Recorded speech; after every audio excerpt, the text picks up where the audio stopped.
Well, I've had a lot of different experiences at SNHU. You know, I was a student on the undergraduate side. I took some online classes, and I also worked in the online graduate admission side of things. So, well, I transferred here my junior year, and I was, a little bit behind on credits, but SNHU was super flexible and let me take the amount of classes I needed in order to be able to stay on track and graduate within my 4 years. It's kind of crazy to be back because the campus looks so different now.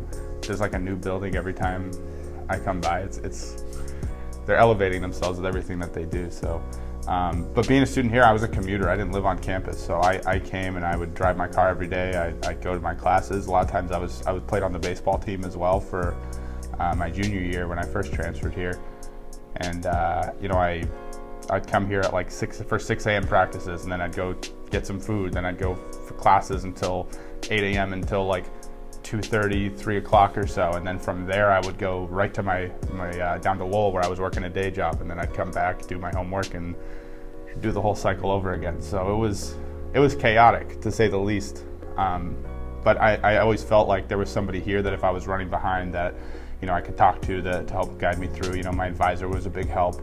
And some of the professors were very understanding that I was more than just a student at that time. I was an employee, I was a student athlete, I had a lot of stuff going on, so they were always flexible in making sure that, as long as I did my part, I was able to, get everything done. Working here was interesting. I didn't work here on campus. I actually worked down in the mills in COCE, so I was in the graduate admission.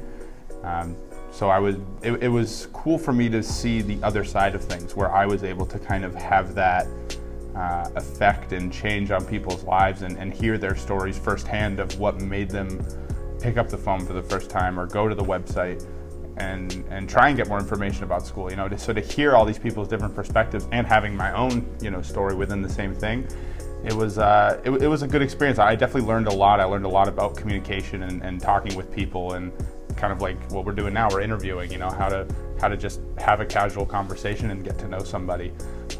Yeah, so I've been doing full-time stand-up comedy, so it's been my only job for about a year. It'll be a year in about a week or so.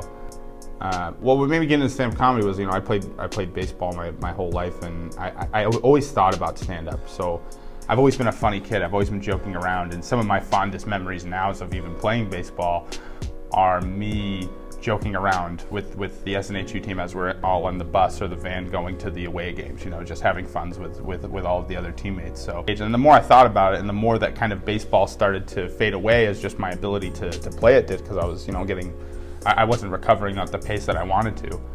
It seemed like more of a logical thing, and like I said, it's something that's always been on my mind my whole life, and I didn't really know how to go about it.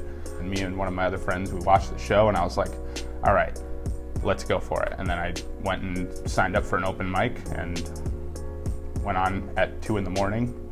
to nobody there in the audience, and I thought, this is what I want to do forever.